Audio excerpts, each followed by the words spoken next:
Hello students, ये हमारी दूसरी वीडियो है और आज जो हम लोग बात करेंगे वो करेंगे टेंस के बारे में। टेंस का कल हमने कुछ हिस्सा पढ़ा था जिसमें हमने सीखा था कि सब्जेक्ट वर्ब ऑब्जेक्ट कैसे ढूंढते हैं और टेंस कितने प्रकार के होते हैं और कितने हिस्सों में उनको डिवाइड किया जा सकता है। 12 टेंस की हमने बात की थी और हमने जाना था कि अगर हिंदी से इंग्लिश और इंग्लिश से हिंदी बनाना हमें सीखना है तो ये टेंस सीखने बहुत ज़रूरी है। तो इसी में आज हम अपना पहला टेंस शुरू करते हैं। हमारा टेंस है प्रेजेंट इंडेफिनिट। तो प्रेजेंट इंडेफिनिट को हम पढ़ेंगे और इसको अच्छे से सीखेंगे। इसको शुरू करने से पहले प्रेजेंट इंडेफिनिट को हमें एक चीज़ और छोटी सी समझनी है जो कल रह गई थी। वो ये है कि हर एक सेंटेंस को हम 6 तरह से बनाएंगे। इन 6 तरह से बनाने का हमें फ़ायदा ये होगा कि हम सेंटेंस की हर एक स्ट्रक्चर को हर तरीके से बोल सकेंगे, उसको समझ सकेंगे और उसको पढ़ भी पाएँगे। देखिए सेंटेंस जो है वो उनके वैसे तो अलग-अलग प्रकार होते हैं, असर्टिव, अफ़र्मेटिव, नेगेटिव, इंट्रोगेटिव, ऑप्टेटिव, वो सब। लेकिन हमें जो ध्यान देना है वो इन 6 टेंस पर देना है। ये 6 तरह के सेंटेंस हमें करने हैं। पहले हम अफ़र्मेटिव सीखेंगे, फिर नेगेटिव और इंट्रोगेटिव, इंट्रोनेगेटिव, ये WH टाइप इंट्रोगेटिव और WH टाइप इंट्रोनेगेटिव। ये है क्या? अफर्मेटिव में सीधा सेंटेंस होगा, बिल्कुल सिंपल स्टेटमेंट जो पॉजिटिव वर्ड्स में कही गई होगी। जैसे वह स्कूल जाता है, ही गोज़ टू स्कूल। वह खाना खाता है, ही ईट्स फूड। वह खेलता है, ही प्लेज। ये क्या है? एक सीधी स्टेटमेंट है, तो ये अफर्मेटिव सेंटेंस होगा। इसकी स्ट्रक्चर हम समझेंगे इसी तरह से। फिर नेगेटिव जो सेंटेंस होगा हिंदी में, हम उसको, नेगेट का मतलब होता है मना करना, नहीं जिसमें आता है। तो हम इस जो सेंटेंस था ये पॉजिटिव, इसमें नेगेशन लगाएंगे, नहीं लगाएंगे और इसको जो है इस तरह से बनाएंगे, he does not go to school. वह स्कूल नहीं जाता है। पहला सेंटेंस था वह स्कूल जाता है, दूसरा नेगेटिव हुआ वह स्कूल नहीं जाता है। तीसरा सेंटेंस जो है वो है इंट्रोगेटिव। इंट्रोगेटिव में वो वाले सेंटेंसेस आएंगे जिनके शुरू में क्या आ गया हो और क्या लिखकर सवाल पूछा गया हो। ठीक है, इंट्रोगेट का मतलब होता है सवाल करना। तो सवाल किया गया हो और सवाल भी कैसा, जिसके शुरू में क्या आया हो। जैसे क्या तुम स्कूल जाते हो, क्या तुम खाना खाते हो, क्या तुम समय पर सोते हो, ये सब क्या है, इसके एग्जाम्पल हैं इंट्रोगेटिव सेंटेंस के, जिसके शुरू में क्या आया हो। उसके लिए जो है सेंटेंस इस तरह बनेंगे, does he go to school, क्या वह स्कूल जाता है। डज ही ड्रिंक्स मिल्क, क्या वह, sorry, does he drink milk, क्या वह दूध पीता है। इस तरह से अगला जो सेंटेंस है टाइप वो है इंट्रो नेगेटिव, यानी इंट्रोगेशन भी है उसमें और नेगेशन भी है, यानी सवाल भी पूछा गया है और नहीं भी आया है उसमें। जैसे हम किसी से पूछते हैं क्या तुम स्कूल नहीं जाते हो, क्या तुम खाना नहीं खाते हो, क्या तुम समय पर सोते नहीं हो, तो ये क्या हुआ, सवाल भी पूछा और उसमें नेगेशन भी लगा दिया। ये भी क्या से शुरू होंगे और इनके साथ में क्या के साथ साथ नहीं भी आएगा इसमें। तो ये सेंटेंस हुआ does he not go to school. इसके बाद जो सेंटेंस होगा वो होगा WH टाइप। WH टाइप जो है, कुछ वर्ड्स होते हैं जिनसे सवाल किया जाता है और इन शब्दों का जो है, ये सवाल पूछने वाले ही शब्द होते हैं और ये सेंटेंस के बीच में आते हैं, शुरू में नहीं आते। जैसे why does he go to school, वह स्कूल क्यों जाता है। क्यों जो शब्द है, ये वाई जो है हिंदी में बीच में आया है। ठीक है, यहाँ क्या शुरू में आ रहा था, यहाँ क्यों आया है, लेकिन ये सेंटेंस के बीच में आया है, तो ये हो जाएगा। इसी तरह WH टाइप इंट्रोनेगेटिव, सवाल पूछा गया हो, WH वर्ड जो है वो बीच में आया हो और उसके साथ नहीं भी आया हो। Why does he not go to school, वह स्कूल क्यों नहीं जाता है। ठीक है, तो ये क्यों नहीं वाले वाक्य होंगे। अब हम समझ लेते हैं कि ये WH वर्ड्स होते क्या हैं, एक बार इनको समझ लेते हैं, फिर हम आगे की चीज़ें समझेंगे। देखिए जो क्वेश्चन वर्ड होते हैं, क्वेश्चन वर्ड इसके नाम से ही पता चल रहा है कि ये सवाल पूछने वाले शब्द हैं। इनको WH वर्ड भी कहते हैं, या इनसे बनने वाले जो सेंटेंस होते हैं उनको WH टाइप सेंटेंस कह के डिनोट करते हैं। अब ये कुछ इस तरह के शब्द होते हैं, और भी हो सकते हैं, लेकिन कुछ मैंने यहाँ एग्जाम्पल्स लिखे हुए हैं। जैसे वॉट होता है, वॉट का मतलब क्या होगा, वॉट का मतलब क्या ही होगा। ठीक है, और वाई का मतलब क्या, क्यों। व्हेन माने कब, वेयर कहाँ, हुज किसका, हु का मतलब हुआ कौन, हाउ कैसे, विच माने कौन सा या कौन सी या कौन से। देखिए कुछ लोग सोचेंगे कि ये क्या बच्चों वाली बिल्कुल चीज़ें हैं, ये तो आती हैं। मैं खुद बच्चों को पढ़ाता हूँ यूपी बोर्ड के, और ये चीज़ें जो हैं अनफॉर्चुनेटली बहुत सारे बच्चों को, लगभग 80% बच्चों को नहीं पता होती हैं अभी भी। तो इसमें कोई बुराई नहीं है, अगर आपको अभी तक आपने नहीं सीखा है तो ऐसे कहते हैं बड़े कि जब जागो तभी सवेरा। आप लोगों को अब जो है, किसी वजह से आप पहले नहीं सीख पाए, आपका इंटरेस्ट नहीं था या आपको सही से सिखा नहीं पाया कोई, या आपने कोशिश नहीं करी सीखने की, लेकिन अब जो है आपको सीखना चाहिए, ठीक है। अगर आपको ये नहीं आता है तो इसमें कोई शर्म वाली बात नहीं है, बहुत सारी चीज़ें हम पहली बार सीखते हैं, तो जो चीज़ें सीखने की उनको सीख लीजिए। इसके भी अलावा अगर कोई और चीज़ ऐसी आपको दिखती है जो आपसे नहीं आती है, तो आप कमेंट करके बता सकते हैं, वो भी आपको मैं सिखाने की कोशिश करूँगा अपनी तरफ से। अब हम अपना टेंस शुरू करते हैं। हमारा जो टेंस है पहला, वो है प्रेजेंट इंडेफिनिट टेंस, ठीक है। प्रेजेंट इंडेफिनिट टेंस पढ़ेंगे हम, और हम जो भी टेंस पढ़ेंगे सबसे पहले उसकी पहचान देखेंगे कि इसकी पहचान कैसे करेंगे। अगर वो सेंटेंस हिंदी में लिखा हुआ है तो हमें पता कैसे चले कि वो इन 12 टेंस में से कौन सा टेंस है। तो देखिए, जो प्रेजेंट इंडेफिनिट टेंस होते हैं वैसे तो ये किसी की आदत को, हैबिट जो होती है, हैबिट को दर्शाते हैं, ठीक है। लेकिन हिंदी में जो इनकी पहचान है वो ये है कि वाक्यों के अंत में क्रिया के साथ, क्रिया जो होती है, क्रिया यानी कि वर्ब, वर्ब जो होती है हिंदी में, वर्ब के अंत में ये शब्द जुड़े हुए होंगे, ता है, ती है, ते है, ऐसे शब्द जुड़े होंगे। जैसे खाता है, सोता है, पीता है, उठता है, बैठता है। तो ये शब्द क्या जो है ता है, ती है, ते है, अगर जुड़े हुए हैं तो वो कौन सा टेंस हो जाएगा? प्रेजेंट इंडेफिनिट टेंस हो जाएगा, ठीक है। अब इन टेंस की, हम सभी टेंसेस की, ये 6 जो टेंस हमने शुरू में बात की थी, 6 प्रकार के सेंटेंस, उन 6 सेंटेंस की, हर टेंस की स्ट्रक्चर लिखते हुए चलेंगे। आप इन स्ट्रक्चर्स को नोट करेंगे, इसके बाद इन स्ट्रक्चर्स के हिसाब से ही हम अपने सेंटेंस जो है वो बनाएंगे। देखिए अफर्मेटिव में, अब मैंने आपको बताया था कि सब्जेक्ट जो है वो 2 तरह के होते हैं अपने नंबर के आधार पर, संख्या के आधार पर, एक सिंगुलर सब्जेक्ट और एक प्लूरल सब्जेक्ट। तो जो सिंगुलर जो सब्जेक्ट है, ये सब्जेक्ट आपका अगर आया हुआ हो, अगर आपका सब्जेक्ट एक वचन हो, तो एक वचन सब्जेक्ट के साथ आप सब्जेक्ट लिखने के बाद वर्ब की फर्स्ट फॉर्म लगाएंगे, उसके बाद एस या ई एस जोड़ेंगे, और उसके बाद आप जो है ऑब्जेक्ट लगा देंगे। ये एस या ई एस जो है वर्ब के साथ ही जोड़ना है, ठीक है। तो दूसरी स्ट्रक्चर हमारी हुई प्लूरल सब्जेक्ट के साथ, और आई के साथ, और यू के साथ। ये तीन चीज़ें, यू, आई और प्लूरल सब्जेक्ट, इनके साथ स्ट्रक्चर जो होगी वो ये होगी, वर्ब की फर्स्ट फॉर्म और ऑब्जेक्ट सब्जेक्ट के बाद, ठीक है। ये अफर्मेटिव के हुए।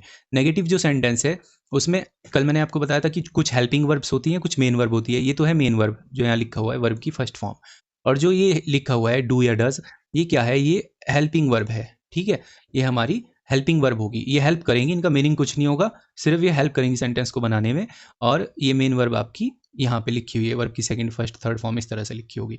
नेगेटिव क्या होगा? सब्जेक्ट पहले आएगा, फिर डू या डज आएगा अपने सब्जेक्ट के नंबर के आधार पर, सिंगुलर है या प्लूरल है, उसके बाद नॉट आएगा, फिर वर्ब की फर्स्ट फॉर्म, फिर ऑब्जेक्ट।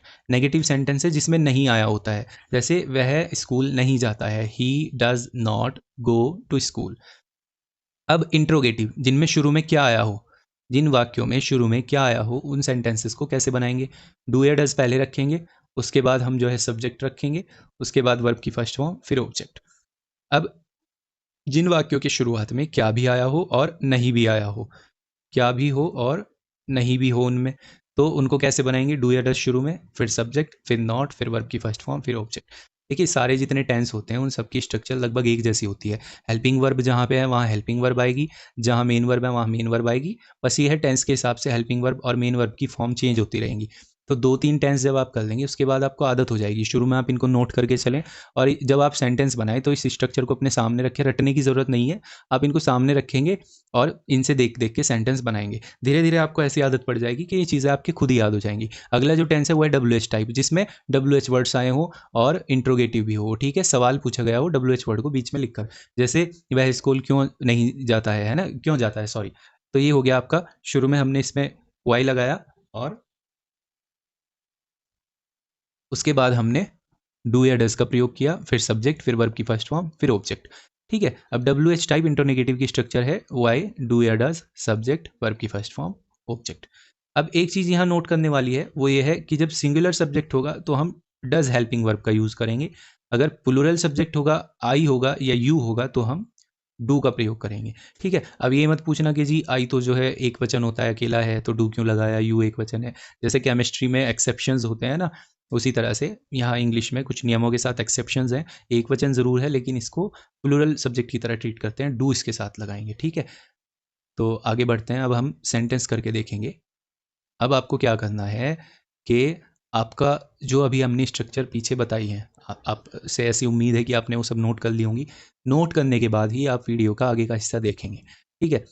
जब भी आप इंग्लिश की हिंदी या हिंदी की इंग्लिश बनाएंगे, आपको एक काम करना है। सबसे पहले मैंने कल क्या बताया था आपको? सबसे पहले वर्ब ढूंढनी है, उसके बाद सब्जेक्ट ढूंढना है, और उसके बाद ऑब्जेक्ट, जो उन दोनों से बचा रह जाएगा। ठीक है। अब वर्ब क्या होते हैं? वर्ब मैंने कल बताया था कि ये काम होते हैं। ठीक है, तो ये काम होगा। सब्जेक्ट कौन होगा? काम को करने वाला, या जिसके बारे में बात हुई हो। कल बताया था ऑब्जेक्ट जो इन दोनों से बच जाएगा। ठीक है, तो आपको क्या करना है, आपको यहाँ पे पहले वर्ब लिख लेनी है। हम देखेंगे अमन अखबार पढ़ता है, ये हमारा सेंटेंस है। इसमें बहुत आसान है ढूंढना कि काम क्या हो रहा है। क्या काम हो रहा है? पढ़ने का काम हो रहा है। तो हमने पता लग गया कि वर्ब क्या है हमारा, पढ़ना जो है वो हमारी वर्ब हो गई। अब इस पढ़ना की इंग्लिश क्या होती है? वर्ब की फर्स्ट फॉर्म। पढ़ने के लिए हम शब्द इस्तेमाल करते हैं रीड। ठीक है, ये इसकी फर्स्ट फॉर्म हो गई। अब कौन पढ़ता है? सब्जेक्ट कौन होगा? काम करने वाला। पढ़ने का काम कौन कर रहा है? अमन कर रहा है, अखबार कर रहा है? कौन कर रहा है? तो हमें जाहिर सी बात है अमन पढ़ रहा है, अखबार तो पढ़ नहीं सकता खुद को, तो अमन पढ़ेगा इसको। तो ये अमन क्या हो गया? आपका सब्जेक्ट। हमने यहाँ पे लिख दिया सब्जेक्ट के सामने अमन। ठीक है, अब हमारा क्या बचा? अखबार। और हमने कल बताया था बचा हुआ क्या होता है? ऑब्जेक्ट। तो अखबार की इंग्लिश हमने यहाँ लिख दी न्यूज़पेपर। आपके पास वर्ब हो गई, सब्जेक्ट हो गया, ऑब्जेक्ट हो गया। सब्जेक्ट कैसा है? एक वचन है, तो हम एक वचन सब्जेक्ट के हिसाब से स्ट्रक्चर को लिखेंगे। ये अफर्मेटिव सेंटेंस है। स्ट्रक्चर में हमें पता है सबसे पहले क्या था? सब्जेक्ट, फिर वर्ब की फर्स्ट फॉर्म, फिर SEIES, और उसके बाद ऑब्जेक्ट। अगर सब्जेक्ट एक वचन है तो ये वाली स्ट्रक्चर थी। सब्जेक्ट एक वचन है तो हमने अमन की इंग्लिश यहाँ पे लिखी। हमने सबसे पहले सब्जेक्ट लिखा अमन, वर्ब की फर्स्ट फॉर्म क्या है? रीड। फिर हमें क्या जोड़ना है? SEIS। आप एस जोड़ देंगे इसमें। ES कहाँ लगता है हम बताएंगे आपको बाद में। फिलहाल आप हर जगह एस जोड़ते चलेंगे, इस पर ज़्यादा ध्यान नहीं देना है। उसके बाद ऑब्जेक्ट। ऑब्जेक्ट क्या है? न्यूज़पेपर। तो सेंटेंस हुआ आपका अमन रीड्स न्यूज़पेपर। इतना ही आसान होता है सेंटेंसेस को बनाना। ठीक है, ये थोड़ा सा मुश्किल है क्योंकि इसमें अफर्मेटिव की स्ट्रक्चर दो तरह से हैं, सिंगुलर की अलग, प्लूरल की अलग। आगे चीज़ें और आसान होती जाएंगी। एक दो दिन आपको थोड़ा मेहनत करनी होगी, उसके बाद चीज़ें आपकी आसान हो जाएंगी। अब देखिए आप, नेगेटिव सेंटेंस आ गया आपका, अमन अखबार नहीं पढ़ता है। तो नहीं आ गया, सीधा सेंटेंस है। हमें पता है स्ट्रक्चर क्या थी? सब्जेक्ट प्लस डू या does plus not plus verb की फर्स्ट फॉर्म और प्लस ऑब्जेक्ट। इसके अनुसार अब हम यहाँ पे सबसे पहले सब्जेक्ट रखेंगे। सब्जेक्ट हमारा क्या है? अमन। हमने रखा अमन। फिर डू या डज, एक वचन के साथ क्या लगेगा? डू या डज। पीछे हम लिखवा चुके हैं डज। फिर उसके बाद नॉट, फिर उसके बाद वर्ब की फर्स्ट फॉर्म रीड, और उसके बाद ऑब्जेक्ट क्या है? न्यूज़पेपर। एक बार आपने यहाँ लिख ली सारी चीज़ें, और उसके बाद ऐसे आप स्ट्रक्चर देख के रखते चले जाएंगे। क्या वाले वाक्य? इंट्रोगेटिव सेंटेंस है। तो इंट्रोगेटिव सेंटेंस की स्ट्रक्चर हमने क्या देखी थी? सबसे पहले डू या डज, फिर सब्जेक्ट, वर्ब की फर्स्ट फॉर्म प्लस ऑब्जेक्ट। ये हमने इंट्रोगेटिव सेंटेंस की स्ट्रक्चर लिखी थी। तो हमें सबसे पहले क्या करना है? हमें सबसे पहले डू या डज लगाना है। अब हमें पता है एक वचन सब्जेक्ट है, तो हम क्या यूज़ कर रहे हैं? डज यूज़ कर रहे हैं, तो हमने लिखा डज। फिर क्या लिखना है? सब्जेक्ट। सब्जेक्ट कौन है? अमन। फिर क्या है? वर्ब की फर्स्ट फॉर्म रीड, और उसके बाद ऑब्जेक्ट क्या है? न्यूज़पेपर। तो ये आपका सेंटेंस हो गया इंट्रोगेटिव। इसके बाद अब हम जो है अगला सेंटेंस करेंगे। क्या अमन अखबार नहीं पढ़ता है? इंट्रोनेगेटिव सेंटेंस है।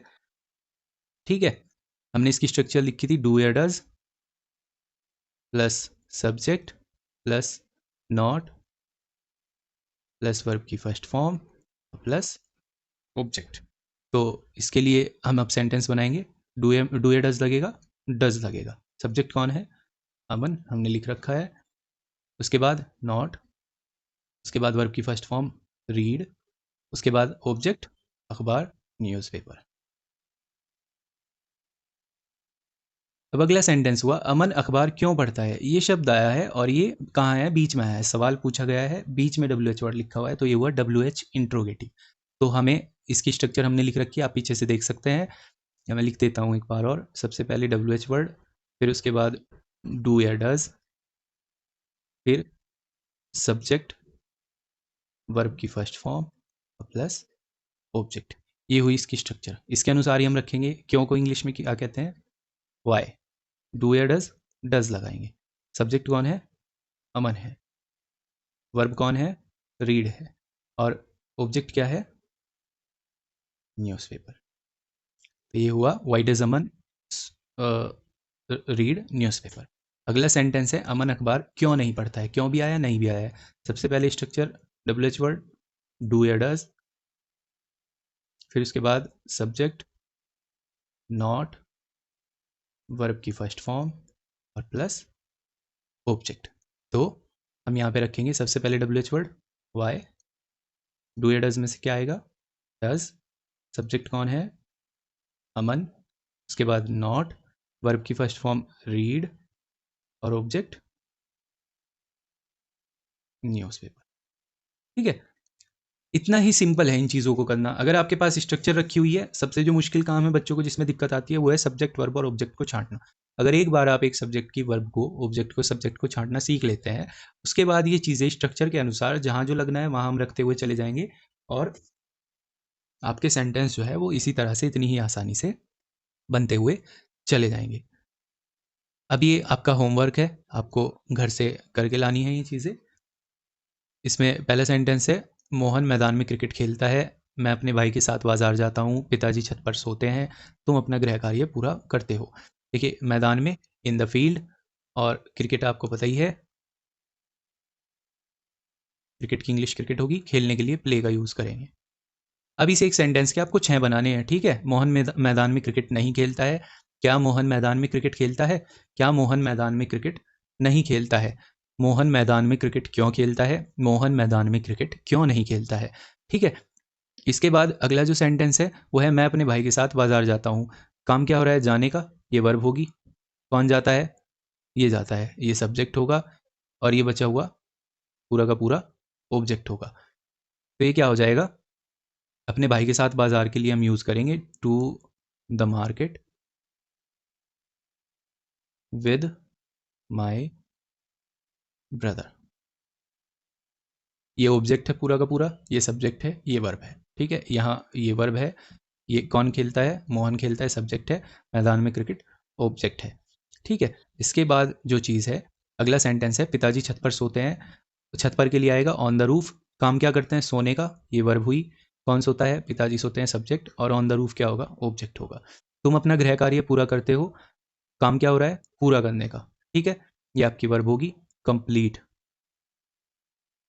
ठीक है, सब्जेक्ट कौन हुआ, कौन करता है काम, ये करता है, और ये बचा हुआ क्या हो गया, अपना गृह कार्य, योर होमवर्क। ठीक है, और इनके 6 आप बना लेंगे, तुम अपना गृह कार्य पूरा नहीं करते हो, क्या तुम अपना गृह कार्य पूरा करते हो, क्या तुम अपना गृह कार्य पूरा नहीं करते हो, क्यों करते हो, क्यों नहीं करते हो। इसी तरह से सबके 6 बनाएंगे और 4 × 6 आपके टोटल हो जाएंगे 24। ठीक है, शुरू में आपको थोड़ी मेहनत करनी होगी, उसके बाद चीज़ें आसान होंगी। देखिए, जितनी मेहनत आपके लिए मैं कर रहा हूँ, आप लोगों से उम्मीद है कि आप भी उतनी ही मेहनत करें, और जो काम आपको दिया जाता है रोज़ाना आप उसको पूरा कर लें, और उसके अलावा जो है आप वीडियो को आराम से पूरा देखें। ठीक है, जो चीज़ें ना समझ में आए आप मुझे स्कूल में भी बता सकते हैं, या फिर यहाँ पे आप कमेंट करके भी बता सकते हैं। ठीक है, और आप सभी का बहुत बहुत धन्यवाद, और चैनल को शेयर और सब्सक्राइब करना ना भूलें। Thank you so much.